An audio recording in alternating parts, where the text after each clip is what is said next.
नमस्ते दोस्तों, आपका स्वागत है आज की कहानी में। पिशाच की प्रेमिका।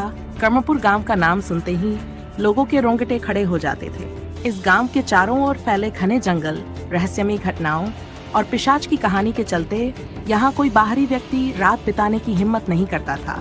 गांव में लोगों के मन में एक भय व्याप्त था, एक ऐसा भय जिसे कोई ठोस रूप में बयान नहीं कर सकता था, पर सभी को उसकी उपस्थिति का एहसास होता था।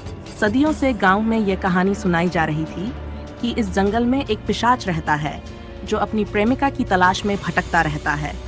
वह हर रात उसे खोजने निकलता और अगर कोई अनजान व्यक्ति उस जंगल में भटक जाता तो वह उस पर हमला कर देता। लोग कहते थे कि पिशाच ने अपनी प्रेमिका के साथ किए गए पापों के कारण ये श्राप झेला था और अब उसकी आत्मा कभी चैन नहीं पा सकेगी। पहली रात का रहस्य। राघव गांव का एक नौजवान था जो इन कहानियों को अंधविश्वास मानता था। उसकी माँ अक्सर उसे चेतावनी देती, राघव उस जंगल के पास मत जाना, वहाँ जो भी गया कभी लौटकर नहीं आया। ये कहानियाँ महज किस्से नहीं हैं। लेकिन राघव हर बार हंसते हुए कहता, माँ ये सब बकवास है, आज के दौर में कोई पिशाच नहीं होते, ये सिर्फ लोगों को डराने की कहानियाँ हैं। उसने ठान लिया था कि वह इस रहस्य का पर्दाफाश करेगा। एक रात जब पूरा गांव सो रहा था, राघव ने अपने दोस्तों को बुलाया और कहा, मैं इस रात कर्मपुर के जंगल में जाऊंगा और इस पिशाच की कहानी की सच्चाई का पता लगाऊंगा। तुम लोग देखना, मैं कल सबूत लेकर लौटूंगा। उसके दोस्तों ने उसे समझाने की बहुत कोशिश की, राघव ये कोई मजाक नहीं है, वो जंगल सच में श्रापित है, वहां जाना मौत को बुलावा देना है।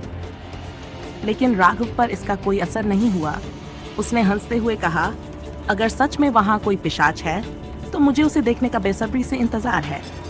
राघव ने एक लालटेन उठाई और अकेले ही उस डरावने जंगल की ओर चल पड़ा। चारों ओर सन्नाटा था और सिर्फ उसके कदमों की आवाज सुनाई दे रही थी। जैसे जैसे वह जंगल के अंदर घुसता गया, हवा ठंडी होती गई और पेड़ों की डालियां अजीब तरह से हिलने लगीं, जैसे वह जंगल खुद उसे चेतावनी दे रहा हो।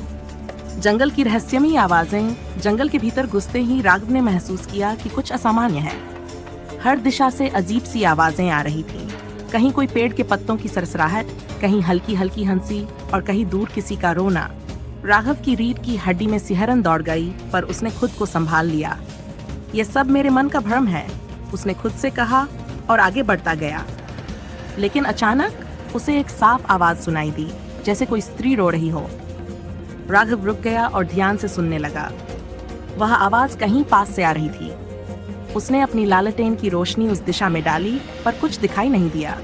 उसने हिम्मत जुटाई और उस आवाज की दिशा में बढ़ने लगा। थोड़ी दूर जाने पर उसे एक धुंधली परछाई दिखी, जैसे कोई महिला सफेद साड़ी में लिपटी हुई वहां खड़ी हो। कौन हो तुम? राघव ने साहस बटोरकर पूछा। महिला ने धीरे से उसकी ओर देखा और उसकी आंखों में अजीब सा दर्द झलका। मैं वही हूँ जिसे ये जंगल हमेशा के लिए कैद किए हुए है। राघव को अपनी आंखों पर यकीन नहीं हो रहा था। क्या ये वही पिशाच की प्रेमिका है जिसके बारे में गांव के लोग कहते हैं? उसकी जिज्ञासा और बढ़ गई। पिशाच की प्रेमिका से मुलाकात। राघव ने थोड़ा और पास जाकर पूछा, तुम कौन हो और इस जंगल में क्यों हो? महिला ने एक उदास मुस्कान दी और कहा, मैं वही हूँ जिसकी कहानी तुमने सुनी होगी। मैं इस जंगल की कैदी हूँ, यहाँ से बाहर निकलना अब मेरे लिए संभव नहीं है। राघव ने और सवाल किए, लेकिन महिला ने उसे केवल एक ही बात कही, ये जगह श्रापित है। तुम यहाँ से जितनी जल्दी हो सके चले जाओ, वरना तुम भी इस श्राप का हिस्सा बन जाओगे। राघव ने महिला की बातें सुनी, लेकिन वह वापस जाने को तैयार नहीं था। मैं यहाँ से खाली हाथ नहीं जाऊंगा, उसने कहा। मैं इस रहस्य को सुलझाकर ही रहूंगा। महिला ने उसकी ओर गंभीर नजरों से देखा और फिर धीरे धीरे हवा में गायब हो गई। राघव को अब यकीन हो गया था कि इस जंगल में कुछ गहरे रहस्य छिपे हैं। उसने मन ही मन ठान लिया कि वह इस रात की सच्चाई का पता लगाएगा। दूसरा मोड़। पिशाच का आगमन। राघव जंगल में और अंदर चला गया। चारों ओर अजीब सा सन्नाटा था और ठंडी हवा अब उसके शरीर को कंपाने लगी थी। अचानक उसे एक ठंडी सी आवाज सुनाई दी, जैसे किसी ने उसके कानों में फुसफुसाया हो, तुम्हें यहाँ नहीं आना चाहिए था। राघव ने चारों ओर देखा, पर वहां कोई नहीं था। उसकी धड़कनें तेज हो गईं, पर उसने खुद को संभाला। तभी अचानक उसके सामने धुआं सा उभरा और एक काले साये ने आकार लेना शुरू किया। ये वही पिशाच था। उसकी लाल चमकती आंखें और बड़े नुकीले दांत उसे और डरावना बना रहे थे। राव का दिल तेजी से धड़कने लगा, लेकिन उसने खुद को संभाला और पूछा, तुम कौन हो और क्यों इस जंगल में लोगों को मारते हो?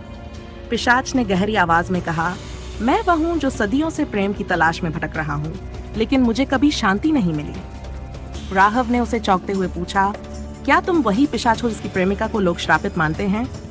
पिशाच ने गुस्से में उसकी ओर देखा, मेरी प्रेमिका अब मुझसे दूर हो गई है, मैं उसे कभी नहीं पा सका, और अब जब तक वह मुझे माफ नहीं करती, मैं इस जंगल में भटकता रहूंगा।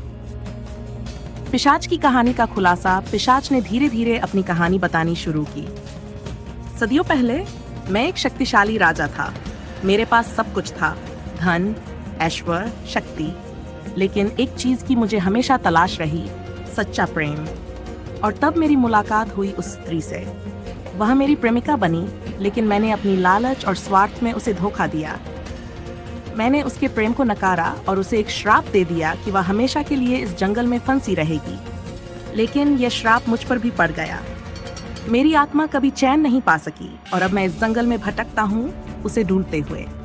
राघव ने पिशाच की कहानी सुनकर महसूस किया कि यह सिर्फ एक पिशाच की नहीं, बल्कि एक प्रेमी की अधूरी प्रेम कहानी थी। लेकिन उसने पिशाच से पूछा, क्या तुम्हारी प्रेमिका तुम्हें माफ कर सकती है? पिशाच ने दुख भरी आवाज में कहा, उसे माफ करने का कोई कारण नहीं है। मैंने उसे धोखा दिया और उसकी आत्मा अब भी इस जंगल में कैद है। तीसरा मोड़, सच्चे प्रेम की शक्ति। राघव ने समझा कि यह पूरी घटना पिशाच और उसकी प्रेमिका के बीच प्रेम की कमी और धोखे पर आधारित है। लेकिन अगर उसकी प्रेमिका उसे माफ कर दे, तो शायद इस श्राप का अंत हो सकता है।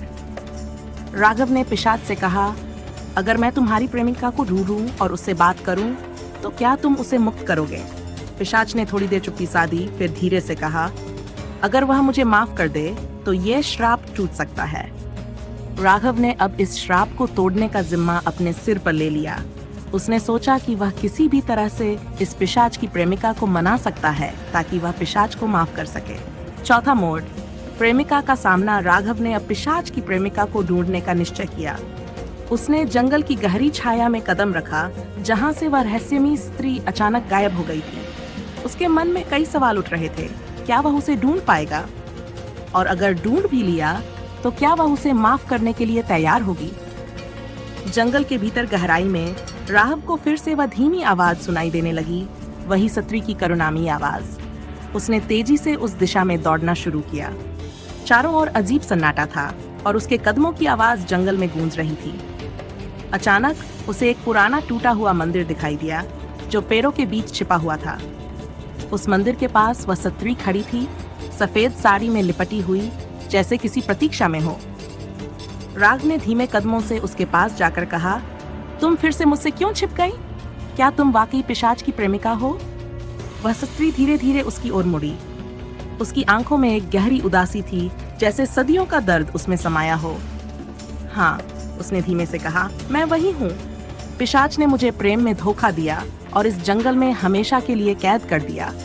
मैं आज भी उसी के इंतजार में हूँ, लेकिन अब मुझे उससे घृणा है। राघव ने उसकी बात सुनकर धीरे से कहा, तुम्हारा प्रेम अब भी उसे मुक्त कर सकता है। पिशाच भी तुम्हारे बिना इस जंगल में भटकता है, वह अब भी तुम्हारे प्रेम की तलाश में है। उस स्त्री की आंखों में आंसू आ गए। उसने गहरी सांस ली और कहा, कैसा प्रेम? वह प्रेम नहीं था, वह धोखा था। उसने मेरे साथ विश्वासघात किया, मैं उसे माफ नहीं कर सकती। पांचवा मोड़, प्रेम और माफी। राघव जानता था कि यह श्राप तभी टूट सकता है जब स्त्री पिशाच को माफ कर दे। उसने स्त्री से कहा, अगर तुम उसे माफ कर देती हो, तो ये दुख और ये श्राप खत्म हो सकता है। तुम दोनों को मुक्ति मिल जाएगी। स्त्री ने राघव की ओर देखा और कहा, क्या तुम समझते हो कि माफ करना इतना आसान है?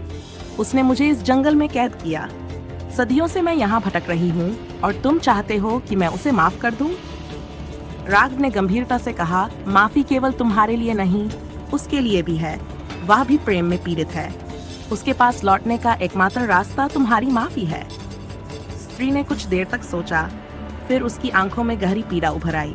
मैं उसे कभी माफ नहीं कर पाऊंगी, उसने ठंडी आवाज में कहा। राघव समझ गया था कि उसे आसानी से माफी नहीं मिलेगी। उसने कहा, अगर तुम उसे माफ नहीं कर सकती, तो तुम भी इस श्रापित जंगल में हमेशा के लिए कैद रहोगी। क्या तुम अपनी आत्मा को मुक्त नहीं करना चाहती? स्त्री ने गहरी सांस ली और अपने हाथों को मोड़ते हुए कहा, मुझे नहीं पता कि मैं उसे माफ कर सकती हूँ या नहीं, लेकिन मैं इतना जानती हूँ कि मेरे बिना वह कभी चैन से नहीं रह सकेगा। अंतिम निर्णय। माफी का प्रभाव। राघव ने महसूस किया कि पिशाच और उसकी प्रेमिका के बीच का दर्द बहुत गहरा था। दोनों ने एक दूसरे को प्रेम किया था, लेकिन गलतफहमी और विश्वासघात ने इस प्रेम को घृणा में बदल दिया। अब राघव को इस प्रेम की सच्चाई और माफी की शक्ति को जगाना था। राघव ने स्त्री की आंखों में देखते हुए कहा, अगर तुम उसे माफ कर दोगी तो न सिर्फ वह मुक्त होगा, बल्कि तुम भी इस श्राप से बाहर निकल पाओगी। दोनों की आत्माओं को शांति मिल सकेगी।